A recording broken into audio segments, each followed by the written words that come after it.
Hi everybody, I'm just going to show you how to use this cool counting tool on the National Library of Virtual Manipulatives because it's really cool. I put a link on Blackboard for you so you can get to it.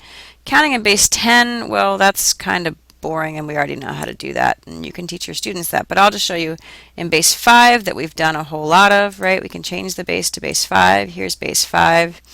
If you just put a bunch of blocks down here by clicking on them, and then we can count these in base 5. That's kind of a lot. I'm going crazy. So let's count those in base 5. Let's kind of group them first because that'll make us feel a little better. So there we go.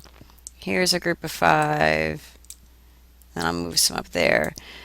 But you know you can't really have this many ones. So if you actually click and drag around to make a box, it does this magic thing. Are you ready? Boo! Isn't that cool? The sound effects for me, it's not going to happen when you do it. And we clearly have to move that over to the 5's place. And then let's get another group of 5 over there.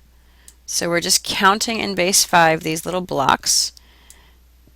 Zoop, whoop. It did it again. It won't let you grab the wrong number. If I try to bundle these when I'm in base 5, it's like, what are you doing? That doesn't work. This is base 5.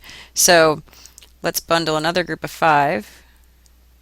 And it didn't even let me because I wasn't outside of that one. So here we go. Another group of 5. Whoop. Another sound effect. There we go. So it's 3, 1, base 5. Once you've bundled it correctly, it gives you the number. So if you want to practice counting in base 5 using this, it's kind of exchanging, bundling, and we'll talk about the difference in class more.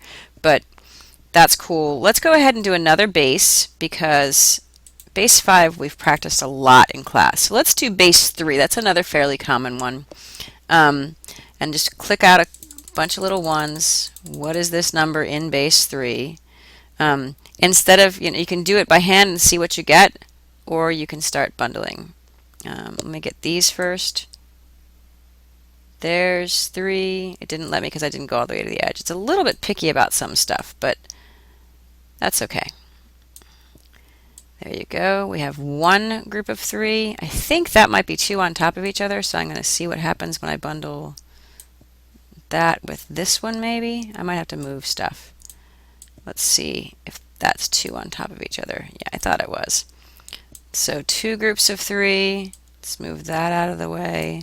3 groups of, well, I can't get it. 3 groups of 3.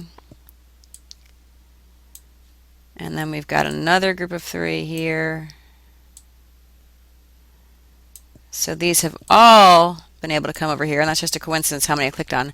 But now we've got 4 groups of 3, and in base 3 you can't have 4 groups of 3.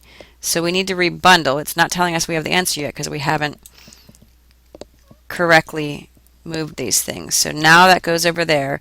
In this case, this is the 9's place, this is the 3's place, and this is the 1's place. Making a base 3 place value chart that goes with this. There's 3 to the 0, 3 to the 1, 3 to the 2, and here would be the 27, 3 to the 3.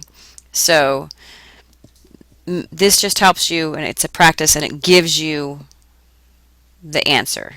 So if you want to practice, this is a great tool for that. Thanks for watching.